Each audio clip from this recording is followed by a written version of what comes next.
안녕하세요. 안녕하세요. 네, 표일에도 이렇게 참여해 주셔서 감사합니다. 저는 제이드 영어학원 원장 최윤경입니다.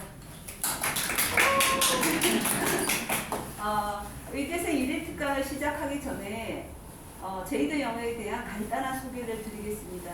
제이드 영어는 2021년에 설립된 아주 신생 학원으로서요. 그 설립 후부터 지금까지 한 달도 빠짐없이 매달 수강생이 늘어서 지금 현재에도 아주 급성장하고 있습니다. 그리고 저로 소개를 드릴 것 같으면 저는 기업체 영어 강의, 그 다음에 전문대 강의, 또 영어 강사 선생님들을 미국인 영어 강사 선생님들을 한국 학원에 소개해주는 리크루터, 번역가, 통역가 여러 다양한 분야에서 일을 했었고요. 또 IQ가 160이 넘는 영재 친구들, 뛰어나게 하더라고요. 아무튼 영재 친구들부터 학습이 힘든 난독증이 있는 친구들까지 수많은 스펙트럼의 초등생부터 대학생, 성인까지 많은 스펙트럼의 아이들을 만나왔습니다. 그 과정에서 드는 한 가지 의문점이 있었는데요.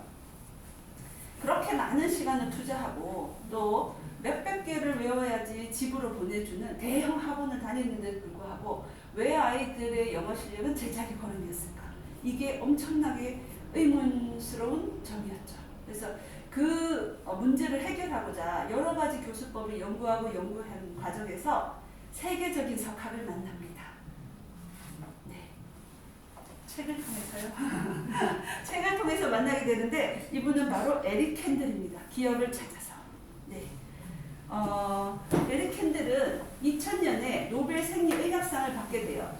이분이 9살 생일에 본인의 9살 생일 이튿날에 나치가 가정으로 급습해가지고 수색을 하는 일을 진짜 끔찍한 일을 경험을 하게 됩니다. 그래서 그 경험을 통해서 그날 빨간색 장난감 자동차를 가지고 놀고 있었는데요. 생일 선물로 받은 거. 그 자동차에 대한 기업과 나치에 대한 기업들이 수십 년 동안 지속되는 거를 느끼고 이 기억의 메커니즘이 무엇인가?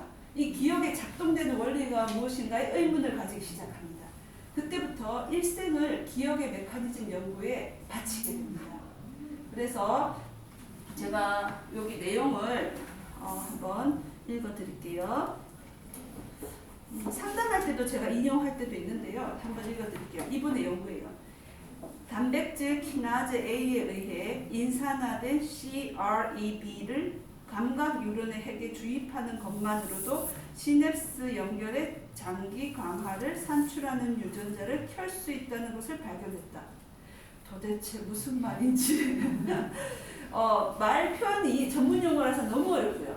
또 번역 과정에서 아무래도 좀 문제점도 있고 했었겠죠. 너무 어려워서 제가 이거를 3번을 읽고 이해를 했어요. 그래서 요거를 아주 간단하게 얘기를 제가 한번 해볼게요. 저는 이제 티칭에 특화된 사람이니까 일단 티칭으로 설명을 드릴게요. 네. 여기 지금 조그맣게 제가 그림을 그리면 시놉스라고 했을 때 여기 그림에 자극이 5번이 있습니다. 반복적인 자극이 5번이 되게 되면 새로운 시냅스의 성장을 유도한다는 거예요. 여기서 새로 이렇게 해서 그래서 장기 기억으로 가게 된다는 것이죠. 그런데 이 연구에서 굉장히 제가 재미있게 본 부분은 바로 여기인데요. 이 부분에 세로토닌. 네. 실제로 호르몬이 아니라고 말을 하는데 저희가 일상적으로 행복 호르몬으로 알고 있는 세로토닌이 작용한다는 점이에요. 행복 호르몬. 즉 학습을 할 때 좀 부모님들과 좀 유한 관계, 가정이 화목할 때 학습 효과가 더 증대될 수 있다는 거죠. 그래서 오늘 강의가 끝나고 가정으로 가시면 좀 행복한 분위기를 조성해 보는 것도 학습에 영향을 상당히 끼치더라. 이런 결과가 나오는 거죠. 그래서 제이드 영어에서는 에릭 캔들이 주장하고 있는 것과 같이 이 기억 메커니즘을 활용합니다. 완전히 여기에 베이스를 두고 있는데요. 그동안의 저의 교육 방식이 틀리지 않았구나. 이 책을 읽고 다시 확신을 하게 되고요. 첫 번째는 연산법입니다. 에릭 캔들이 그 9살의 빨간 자동차의 기억들이 수십 년 동안 지속된 것처럼 연산법을 통해서 오랫동안 기억될 수 있게 임팩트 있게 문법을 제공합니다. 두 번째가 에릭 캔들이 말하고 있는 5번 자극법. 제가 이걸 이름을 캔들법이라고 지칭을 했는데요. 캔들법을 통해서 5번 자극을 통해서 장기 기억을 가는 것을 유도합니다. 개인별 커스터마이즈드 된 교재, 즉 개인별 저희가 리딩 교재를 선택을 하고 있는데요. 처음에 자기가 독해를 하면서 한번 확인을 하고요. 형광펜으로 줄을 긋고 뜻을 적으면서 한번 확인을 하게 됩니다. 세 번째는 제가 수업 중에 지도를 하고요. 노트에 적고요. 네 번째는 그걸 봐서 집에 가서 암기를 하게 되죠. 다섯 번째는 그 다음에 학원에 왔을 때 테스트를 치면서 5번. 짧은 기간 안에 5번 반복하게 되면서 장기 기억으로 넘어가게 하는 교수법을 활용하고 있습니다.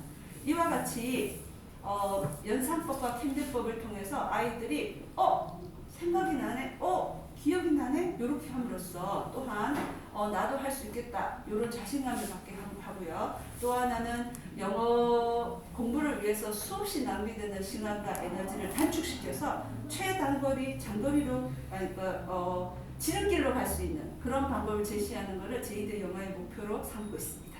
딱 2가지입니다. 연산법과 캔들법, 5번 자극법.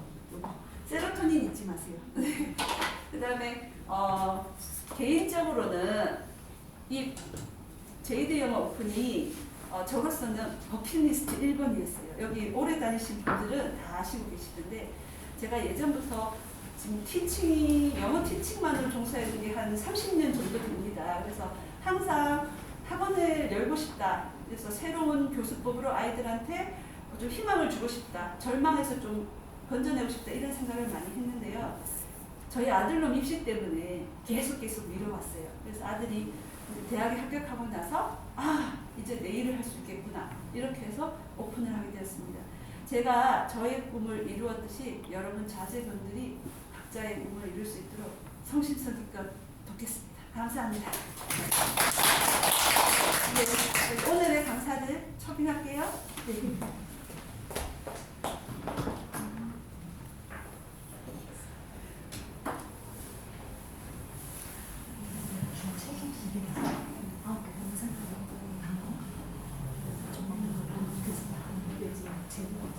제목이 비슷하지? 엄청 듬직하죠? 네. 누구랑 닮았나요? 네? 안경? 아니?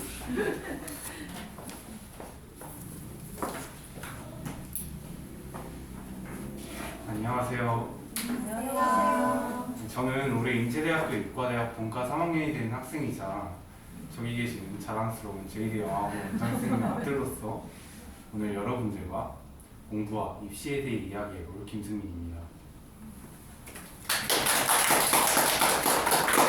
안녕하세요. 저도 인제대학교 의과대학 다니고 있고요. 승민이 동기 저 친구이고 저도 오늘 입시에 대해서 얘기를 좀 해보려고 이 자리에 왔습니다. 오늘 험난했던 중학교와 고등학교 시절 어떻게 보면 선두를 달렸었던 저희의 작은 노하우와 경험에 대해서 이야기해보는 시간을 가져보도록 하겠습니다. 저희 오늘 진행은 저희의 발표를 마치고 왼쪽과 오른쪽으로 나누어서 그동안 궁금했을 공부나 그리고 입시 혹은 의과대학 생활과 같은 전반적인 모든 것들에 대해서 질문하고 답해주는 질의응답 시간을 가져보도록 합니다. 자, 그럼 시작해보도록 할까요? 여러분들 모두 공부를 열심히 하면 성적이 수직 상승할 수 있다는 말을 들어보았을 겁니다. 그런데 한 가지 의문이 들죠. 분명히 공부를 열심히 했는데 성적이 그렇게 막 오르진 않습니다. 수직 상승에는 여러분들에게 해당되지 않았을 거예요. 맞죠? 자, 그 이유가 뭐냐? 공부를 미친 듯이 열심히 하지 않았기 때문입니다. 공부에 미친 듯이 빠져서 공부가 불화일체가 된다면 성적은 수직 상승하게 되어 있습니다. 제가 이것을 자신 있게 이야기할 수 있는 이유는 제가 그것을 경험해 본 학생이기 때문입니다. 중학교 때까지 저는 공부하는 정말로 굉장히 거리가 먼 학생이었어요. 농구하는 걸 너무 좋아해서 하루 종일 농구와 게임만 했죠. 자, 그러다가 중학교 3학년 때 한 친구를 만나게 됩니다. 그 친구는 저보다 키도 크고 얘가 잘생기고 얘가 운동도 잘하고 얘가 심지어 전교 1등이었어요. 소위 말하는 엄친아죠. 아주 밉상이었어요. 저는 그 친구와 경쟁의식이 붙어서 어떻게 생각하면 그 친구를 이기고 싶어서 그때부터 미친 듯이 공부합니다. 그랬더니 반에서 10등이었던 제 성적은 그 친구를 이기고 반에서 1등이 되었고, 고등학교에 진학한 후에는 전교 1등을 한 번도 놓치지 않는 학생이 되었습니다. 자, 제가 여기서 말하는 공부를 미친 듯이 한다는 것은 그냥 열심히 하는 다릅니다. 내가 이 문제를 풀고야 합니다. 성적 꼭 올리고야 합니다. 야, 너네 다 들어와. 내가 다 이겨줄게. 하는 정도의 마음가짐을 가지고 공부를 하는 것입니다. 그때 비로소 성적이 상승하는 것이죠. 자, 딱 3개월의 시간만 공부에 미친다면 그 습관과 의지 그리고 도끼는 그냥 밥을 먹는 것과 같이 자연스럽게 되어서 이전과는 완전히 달라진 자기 자신을 경험할 수 있을 거예요. 3개월의 시간만 공부에 한번 미쳐봅시다. 3개월의 시간 동안 공부에 미친다면 그 후에는 오히려 공부를 안 하면 불안해지게 돼요. 그동안 내가 했던 노력, 공부량, 지식들이 물거품이 될까봐 걱정을 하는 것이죠. 자, 이거는 공부뿐만이 아닌데요. 헬스를 하는 사람들은 이게 더 심해요. 헬스하는 사람들은 하루라도 헬스장에 안 가면 근손실이 날까봐 정말 불안해합니다. 그리고 어떤 일이 있어도 그 사람들은 매일 헬스장을 가요. 근데 과연 그 사람들이 헬스장을 간 첫날부터 그랬을까요? 절대 아니에요. 그 사람들에게도 3개월의 피나는 노력과 강한 의지가 필요했을 거예요. 3개월이 지나니까 자기 그동안의 근육이 아까워서 불안해서 자연스럽게 헬스장을 가는 것입니다. 마찬가지로 여러분들도 3개월 동안만 공부에 미친다면 그 후에는 자연스럽게 공부할 수 있을 거예요. 자, 이제 구체적으로 공부 방법에 대해서 말씀드리도록 하겠습니다. 제가 생각하는 공부란 끊임없이 고민하고 또 고민하는 과정이라고 생각을 해요. 즉, 학원에서 갔다 와서 집에서 혼자 몰두하는 시간이 중요한 것이죠. 자, 그런데 요즘 학생들을 보면 중국어 학원, 영어, 역사 학원, 과학 학원, 논술 학원 등등 너무 많은 사교육을 받아요. 사실 학원은 중요하지 않은데 말이죠. 물론 제2의 영어 빼고 학원은 수학학원 하나 그리고 영어학원 하나면 충분합니다. 왜냐하면 자기 공부 시간이 없어지기 때문이에요. 그런데 대다수의 학생들은 학원에서 수업 듣는 시간을 자기 공부 시간이라고 착각을 합니다. 수업은 수업일 뿐인데 말이죠. 수업을 열심히 듣고 와서 밤에 너무 힘들다고 공부 열심히 했다고 생각합니다. 저와 같은 경우에는 수학학원 하나만을 다녔고 영어와 같은 경우에는 어머니께만 쭉 배워왔습니다. 자, 그렇게 되면 비어있는 시간이 굉장히 많겠죠. 그 빈 시간의 활용이 매우 중요합니다. 숙제를 하기 전에 선생님께 배웠던 개념을 복습합니다. 꼭 복습을 먼저 합니다. 선생님이 해주신 말씀을 생각하면서 개념서를 정독하고 내용을 정리를 합니다. 자, 그 과정을 완전히 이루어진 후에 그때서 숙제를 시작하셔야 합니다. 자, 숙제를 할 때는 그냥 문제를 푸냐? 절대 아닙니다. 계속 고민하고 또 고민해야 돼요. 예를 들어서 어떤 어려운 수학 문제를 하나 마주쳤다고 생각을 해볼게요. 그러면 그 수학 문제를 40분이고 1시간이고 또 고민했어요. 그럼에도 문제가 안 풀린다. 그러면 다른 문제를 넘어갔다가 나중에 다시 돌아와서 새로운 시각으로 문제를 바라봅니다. 처음 한번 보았을 때랑 다시 돌아와서 문제를 보았을 때는 문제를 바라보는 시선이 완전히 달라지기 때문이에요. 자, 그럼 그렇게 해서 어렵게 한 문제를 풀었다고 해볼게요. 그러면 그냥 또 넘어가냐? 이번에도 아니에요. 이 문제를 푸는 다른 방법은 없었을까? 내가 이 문제를 방정식으로 풀었다면 도형의 방법으로 접근하는 방법은 없었을까? 내가 왜 여기서 이런 접근을 했지? 출제자의 의도는 뭘까? 라는 등의 수많은 고민을 하셔야 합니다. 공부할 때 고민하고 또 고민하세요. 네. 다음으로는 오답의 중요성에 대해서 이야기를 해보도록 할게요. 여러 교육자들이나 선생님들께서 이미 오답이 중요하다 이런 얘기를 많이 했을 거예요. 그런데 학생들한테는 이게 많이 와닿지가 않아요. 저 또한 그랬고요. 근데 조금 학생들의 선배 그리고 먼저 이 과정을 밟은 사람으로 학생들에게 조금 더 와닿게 오답의 중요성에 대해 말씀드려보도록 할게요. 자, 몰라서 선생님께 여쭤본 문제 그리고 틀렸던 문제들은 꼭 오답을 하셔야 됩니다.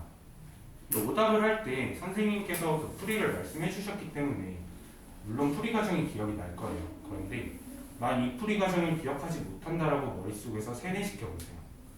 난 이 풀이 과정을 기억 못하니까 그 다음 접근은 뭐지? 그 다음 단계는 뭐지? 왜 이런 접근을 사용했지? 아까 고민한 것처럼 오답할 때도 모른다고 계속 생각하면서 고민하면서 오답을 하셔야 됩니다. 제가 고등학교 때 공부를 해보았을 때나 나중에 과외 선생님이 되어서 학생들을 가르쳐 보았을 때나 그 악명 높은 의과대학 공과 공부를 해보았을 때 모두 느낀 점은 사람들은 틀렸던 것을 또 틀려요. 그래, 아는 것은 계속 알고 모르는 것은 계속 몰라요. 이 모르는 거를 아는 것으로 바꿀 때 진정으로 실력이 늘고 성적이 상승하는 것인데 말이죠. 자, 그렇기 때문에 여러분들 오답을 꼭 하도록 합시다. 자, 제가 이런 얘기를 하면 학생들이 이런 질문을 할 거예요. 아니 선생님, 저 숙제할 시간도 없는데 어떻게 저렇게 고민하면서 공부하고 어떻게 저렇게 오답까지 다 해요?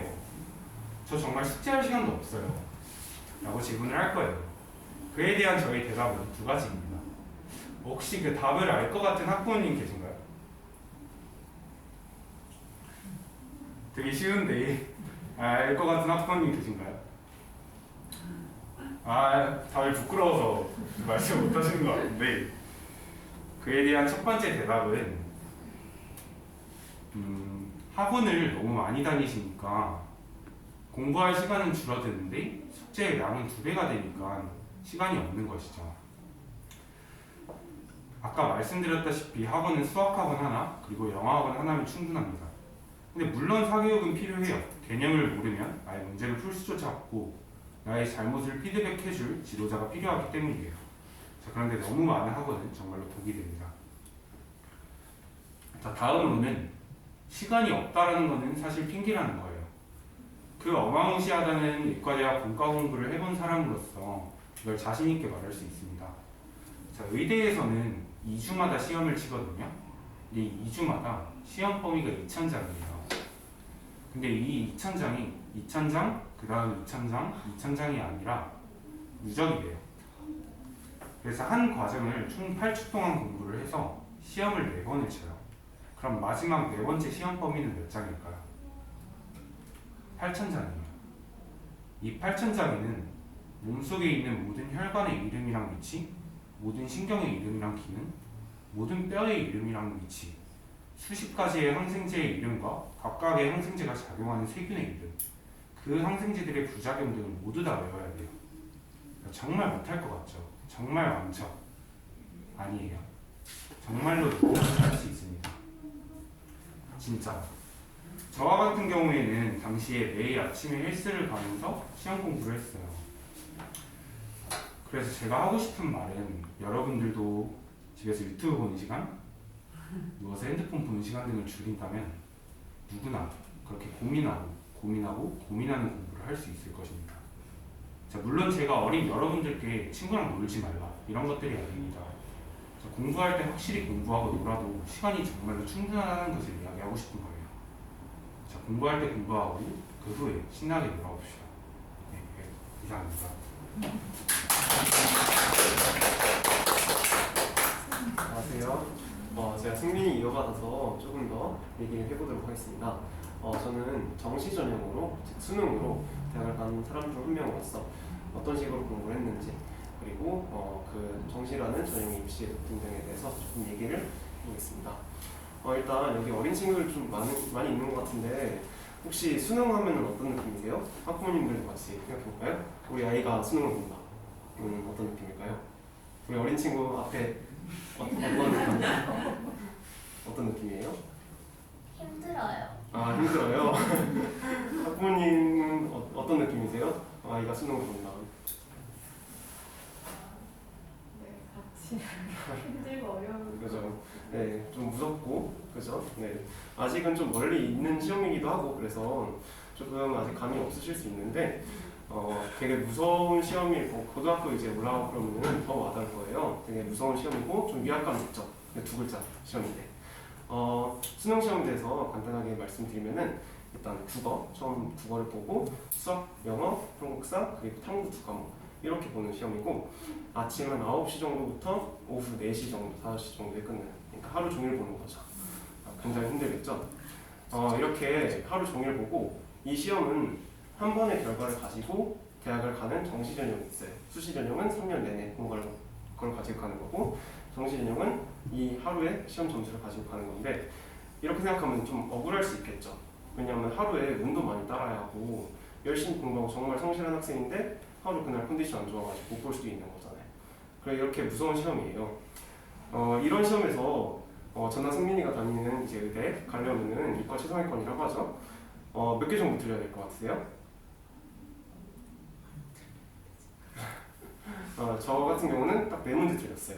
수능에서. 네, 수능에서 딱 4문제 드렸고 100분위로 환산하면은 0.3% 정도거든요. 그러면은 이제 1000명 중에 3등 정도. 이 정도 하면 이과 최상위권이라고 하는 의대를 진학할 수가 있어요. 제가 이제 제 학창 시절 얘기를 좀 해볼게요.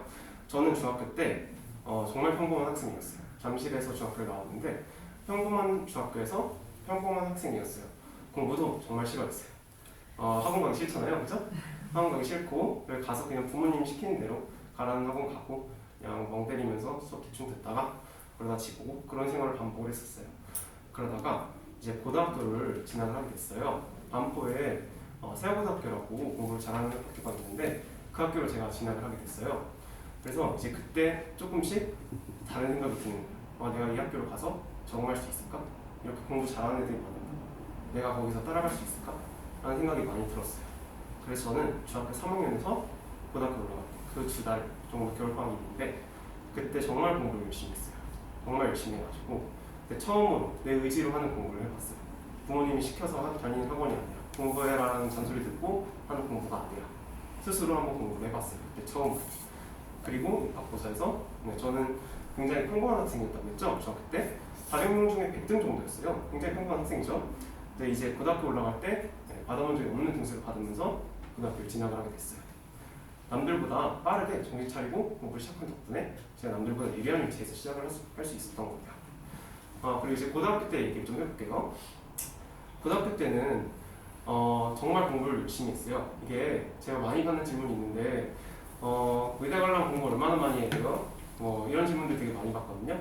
제가 딱 얼마나 공부했는지 말씀드릴게요. 저는 가장 중요한 거는 1년 내내 365일 하루 쉬지 않고 공부했어요. 이게 되게 승민이 아까 한 얘기랑 비슷하게 좀 중요한 부분이거든요. 이게 하루라도 하지 않으면은 본인이 불안해가지고 견딜 수가 없는 거예요. 그래서 어떤 일이 있던 간에 하루에 1시간을 하더라도 절대 하루도 빼먹지 않고 매일매일 공부를 했어요. 꾸준함이 중요한 거죠. 그렇게 매일매일 거의 고등학교 1, 2학년 때는 이제 야간 자율 학습 시간에 공부를 하고 그다음에 3학년 때는 수험생이니까 매일매일 눈 뜨고 있는 데는 항상 공부를 하고 있다고 그냥 가시면 돼요. 그렇게 공부를 했습니다. 이렇게 공부를 열심히 하고 아까 말했듯이 이게 하루를 열심히 하는 건 쉬워요. 근데 365일 내내 그것도 3년이죠. 그러면은 1000일이 넘는 시간을 매일매일 공부한다는 건 쉽지가 않아요. 정말 쉽지가 않아요. 왜냐하면 이게 끝이 보이지 않는 싸움이거든요. 그렇게 끝이 보이지 않는 싸움을 이겨나가야 되는 겁니다.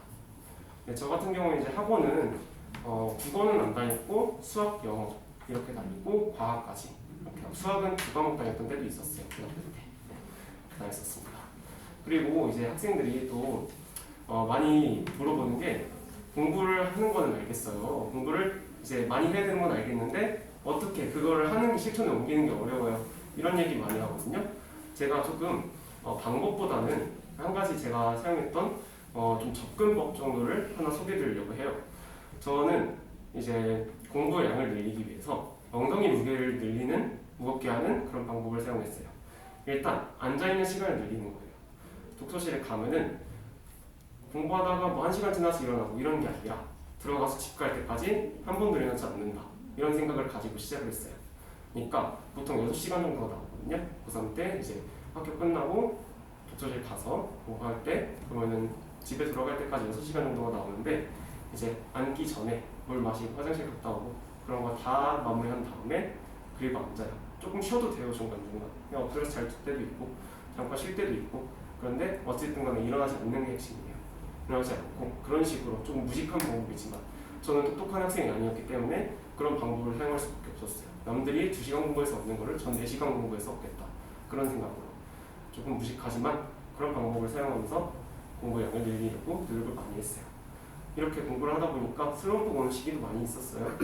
특히 기억나는 거는 고3 수능 2달 전에 슬럼프가 크게 왔어요. 그때 부모님 차 타고 학원을 가는 길이었는데 밖에 사람들이 너무 자유로워 보였어요.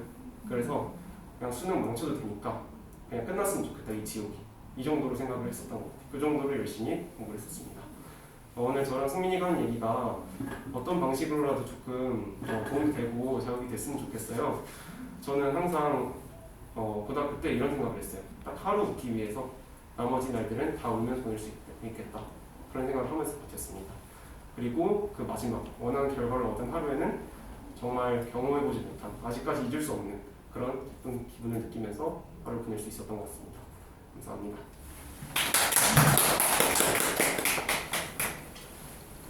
윤혁이 형 발표 너무 잘 들었고 저도 형이 6시간 동안 앉아있는 방법 사용했다는 건 저도 너무 충격적이고 너무 좋은 방법인 것 같으니까 여러분들도 한번 사용해보면 좋을 것 같습니다. 이 형이 발표하면서 제가 문득 어떤 생각 하나가 들어서 이거 하나만 말씀드리고 발표를 마쳐보도록 할게요. 제가 이제 나이가 24살인데 19살의 입시라는 거리가 좀 멀죠. 24살이 되면서 고등학교 때 친구들을 만나면 늘 하는 말이 부럽다, 후회된다? 승민아, 너가 공부하라고 할 때 나 같이 공부 좀 할걸, 이런 말을 해요. 근데 그런 말을 들으면 어떤 생각이 들었냐면 대학교 입학시험만큼 가성비가 좋은 시험은 없어요. 정말로 진짜 최소한의 노력을 통해서 인생의 최대의 변화를 줄 수 있는 게 대학교 입시예요. 물론 대학교 입시 이후에도 많은 시험들이 있어요. 그 시험들도 열심히 노력을 해서 결과를 얻고 변화를 나타낼 수 있어요. 그런데 그 결과는 아무리 결과를 내도 대학교 입학만큼의 변화를 줄 수는 없어요. 그리고 그 노력의 크기는 대학교 입학 시험보다 더 많이 필요한 시험들도 많아요. 그러니까 제가 하고 싶은 말은 최소한의 노력으로 최대의 결과를 낼 수 있는 최고의 가성비 좋은 카드가 여러분들 눈앞에 놓여 있으니까 그 카드를 집어서 나중에 후회하지 않고 웃고 있는 승자가 되었으면 좋겠습니다. 여기까지 할게요.